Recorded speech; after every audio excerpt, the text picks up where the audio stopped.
बिस्मिल्लाहिर्रहमानिर्रहीम। इस कहानी का मकसद सिर्फ ये है कि हम इससे सबक हासिल करें और औरत पे जो जुल्म हमारे माशरे में रिश्तों की चक्की में पिस कर किया जा रहा है वो ना किया जा सके, उसके हुकूक की पामाली ना हो। उसे ऐसी ही इज़्ज़त दी जानी चाहिए जैसी इज़्ज़त हम अपनी बहनों बेटियों के लिए उनके ससुराल में तलब करते हैं। उसे उन कामों पर मजबूर ना किया जाए जो उसके बस में नहीं होते, वरना वो भी ऐसा कदम उठा सकती है जैसे इस औरत ने उठाया। ये कहानी उसी की ज़बानी सुनिए। उस रोज़ मेरे शोहर ने मुझे बहुत बेदर्दी से मारा पीटा था। उसकी वजह ये थी कि मेरी सास ने मेरे शोहर को मेरे खिलाफ उकसाया था कि ये औरत पैदाइशी बाँझ है, इस औरत से औलाद नहीं होनी, इसको छोड़ो और किसी दूसरी औरत से शादी कर लो। मेरी सास की इन्हीं बातों की वजह से मेरा शोहर बात बेबात मुझे डांटता और उस रोज़ तो उसने हद ही कर दी थी। मुझे मारने पीटने के बाद भी सुकून ना मिला तो मुझे कहने लगा, तुम माँ नहीं बन सकती, मैं तुम्हें छोड़ दूंगा, किसी दूसरी औरत से शादी कर लूँगा। मेरा जेठ यानी शोहर का बड़ा भाई भी पास खड़ा था और सारा मंजर देख रहा था। उसे रहा ना गया तो उसने मेरे शोहर को बुरा भला कहना शुरू कर दिया। इस पर मेरी सास ने उसे भी बुरा भला कहना शुरू कर दिया। मेरा जेठ उम्र में काफ़ी बड़ा था लेकिन उसकी शख्सियत मेरे शोहर से बिल्कुल मुख्तलिफ थी। दरअसल पहल तो मेरे शोहर का रवैया भी मेरे साथ बहुत अच्छा था, लेकिन शादी के 4 साल गुजरने के बाद जब कोई बच्चा पैदा ना हुआ तो उसका रवैया मेरे साथ बदलने लगा। मैंने अपनी सास और शोहर के तानों से तंग आकर अपना इलाज भी करवाया, लेकिन खराबी मेरे शोहर में थी और वो इस बात को मानने के लिए तैयार नहीं था। उस रोज़ मैंने तहैया कर लिया कि माँ बनने के लिए कुछ भी कर लूँगी।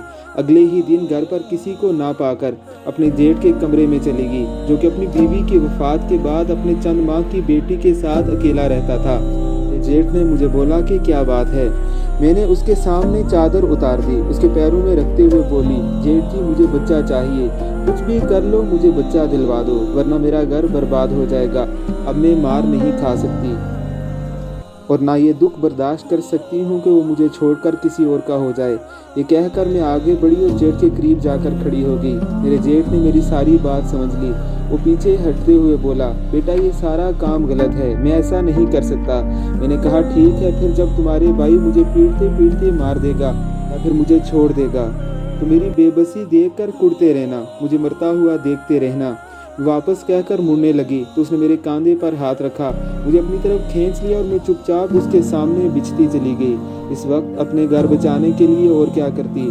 खैर मेरी उम्मीद भर आई। कुछ ही दिनों बाद अपने शोहर को खुशखबरी दी कि अब मैं माँ बनने वाली हूँ। वो इस खबर पर ऐसे खुश हुआ जैसे किसी कातिल की सजाए मौत माफ़ होने पर वो खुश होता है। मैं अपने शोहर की खुशी देखकर खुश थी। अब उसने फिर से मेरे नखरे उठाना शुरू कर दिए थे। मुझे किसी काम को हाथ ना लगाने देता था, कहीं कोई मसला ना बन जाए। हर वक्त मेरी खातिर मदारत में मसरूर रहता। मेरी सास जो मेरी दुश्मन बन बैठी थी वो भी अब मुझसे बहुत खुश थी। फिर हमारे घर एक चांद सा बेटा पैदा हुआ। मेरे शोहर ने पूरे गांव में मिठाइयाँ बांटी, लेकिन उसे क्या मालूम था कि वो उसका बेटा ना था। मैं चुप रही और मैंने सारी ज़िंदगी चुप ही रहना था। अगर वो वाक़या पेश ना आता, इस वजह से मुझे अपने शोहर को सब कुछ सच सच बताना पड़ता, तो दरअसल मैं सारी उम्र खामोश रहकर ही गुजार देती। हुआ कुछ यूँ कि मेरा बेटा अपने बाप का बहुत ही लाडला था। उसकी ज़बान से बात निकलने से पहले उसका बाप उसकी बात पूरी कर देता था। क्यों ना करता, वो हमारी अकलौती औलाद था।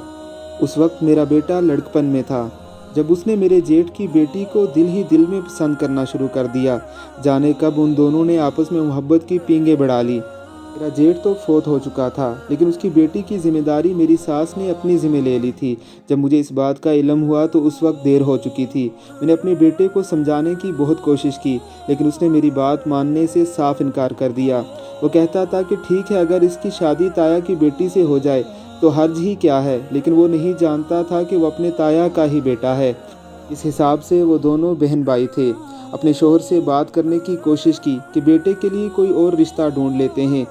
उसने ये कहकर साफ इनकार कर दिया था कि कभी सोचना भी मत, लड़की घर में मौजूद है, माँ बाप इस दुनिया में नहीं हैं, इसलिए मुनासिब यही है कि हम अपने बेटी की शादी उसके साथ कर दें। मैंने इस शादी को रुकवाने के लिए जो कर सकती थी किया, लेकिन इस शादी पर जब सभी राज़ी थे तो मैं क्या कर सकती थी। लेकिन मैं किसी सूरत भी शादी होने नहीं दे सकती थी, क्योंकि गुनाह तो पहले मैंने कर लिया था। जो औलाद की खातिर अपने जेठ के पास चली गई لیکن اب یہ ظلم میں ہونے نہیں دینا چاہتی تھی۔ جس روز ان دونوں کی منگنی ہونے والی تھی، چار و ناچار میں نے اپنے شوہر کو تمام واقعہ سچ سچ بتا دیا کہ کس طرح میں نے اس کی مار پیٹ اور ساتھ کے تانوں سے تنگ آ کر اس کے بھائی کو اس گناہ پر مجبور کیا تھا۔ میرا شوہر، جو کہ میری بات سن کر ساکت ہی رہ گیا تھا، کافی دیر تک خاموش بیٹھا رہا۔ میں اس کے سامنے سر جھکائے اپنی سزا کی منتظر بیٹھی رہی۔ اپنے گناہ کی پاداش میں مجھے جو بھی سزا سنائی جائے گی میں ہنس کر قبول کر لوں گی، لیکن بھائی بہن کی شادی کروانے کا گناہ نہیں کر سکتی۔ کافی دیر گزرنے کے بعد میں نے نظریں اٹھا کر اپنے شوہر کو دیکھا۔ اسے دیکھ کر میں ایک دم ٹھٹک کر رہ گئی۔ دراصل یہ سوچ رہی تھی کہ اب مجھے کیا سزا ملتی ہے۔ میری زندگی کا آخری دن ہو سکتا ہے۔ میں نے اپنے شوہر کی پیٹھ پیچھے بہت بڑا گناہ کیا تھا۔ کوئی بھی مرد یہ برداشت نہیں کر سکتا تھا، لیکن میں یہ دیکھ کر حیران رہ گئی کہ میرا شوہر اپنی آنکھوں میں آنسو بھرے میرے سامنے اپنے دونوں ہاتھ جوڑے بیٹھا تھا۔